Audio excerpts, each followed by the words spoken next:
Alappuzha style മല്ലിയും മുളകും വറുത്ത മീൻകറി എങ്ങനെയാണ് തയ്യാറാക്കുന്നതെന്ന് നമുക്കൊന്ന് കണ്ടു നോക്കിയാലോ. അതിനായിട്ട് പാനിലേക്ക് 2 ടേബിൾ സ്പൂൺ മുളക് പൊടി, 2 ടേബിൾ സ്പൂൺ മല്ലിപ്പൊടി, 1/4 ടീസ്പൂൺ മഞ്ഞൾപ്പൊടി, 1 ടീസ്പൂൺ പെരിഞ്ചീരകം, ഒരൽപ്പം ഉലുവ, കുറച്ച് കുരുമുളക്, ഇത്രയിട്ടൊന്ന് ചെറു തീയിൽ നന്നായിട്ടൊന്ന് വറുത്തെടുക്കുക. വറുത്ത് കഴിഞ്ഞത് തണുത്ത് കഴിഞ്ഞാൽ നമുക്ക് മിക്സിയുടെ ജാറിലിട്ട് നന്നായിട്ടൊന്ന് പൊടിച്ചെടുക്കുക കേട്ടോ.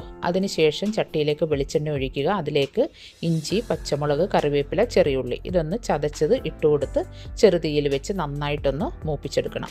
ഇതിലേക്ക് നമുക്കൊരു വലിയ തക്കാളി അരച്ചത് ചേർത്ത് കൊടുക്കാം. അതുകൂടെ ചേർത്ത് മിക്സ് ചെയ്ത് നന്നായിട്ടൊന്ന് അടച്ചു വെച്ച് ഒന്ന് വേവിച്ചെടുക്കാം. അപ്പോൾ ഇത് നന്നായിട്ട് വെന്തിതിൻ്റെ എണ്ണയൊക്കെ തെളിഞ്ഞു വരും. അപ്പോൾ അതിലേക്ക് നമ്മൾ പൊടിച്ചു വെച്ച പൊടികൾ ഇട്ട് കൊടുത്ത് അതിൻ്റെ കൂടെ ആവശ്യത്തിന് ഉപ്പുവിട്ട് നന്നായിട്ട് യോജിപ്പിച്ച് ഇതിലേക്ക് കുടംപുളി ആണ് ഇട്ട് കൊടുക്കേണ്ടത്. കുടംപുളി ഒന്ന് നന്നായിട്ട് കഴുകി കുറച്ച് സമയം വെള്ളത്തിലിട്ട് വെച്ചതിന് ശേഷം അതിൻ്റെ വെള്ളം ഒഴിച്ചു കൊടുക്കുക.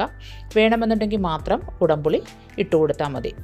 അതിനുശേഷം നമുക്ക് ആവശ്യത്തിന് വെള്ളം ചേർത്ത് നന്നായിട്ട് മിക്സ് ചെയ്തെടുക്കുക.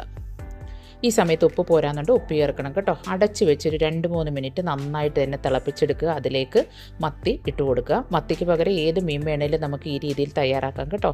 അപ്പോൾ ഇതിലേക്ക് കുറച്ച് പച്ചമുളക്, കറിവേപ്പില, കുറച്ച് പച്ചവെളിച്ചെണ്ണ ഒഴിച്ചിട്ടുണ്ടെങ്കിൽ നമ്മുടെ ആലപ്പുഴ ഫിഷ് കറി തയ്യാറാണ്. തീർച്ചയായിട്ടും ഒന്ന് തയ്യാറാക്കി നോക്കിക്കോളൂ. എല്ലാവർക്കും ഇഷ്ടപ്പെടും. നമുക്ക് കാണാൻ വീണ്ടും നല്ലൊരു റെസിപ്പിയുമായി.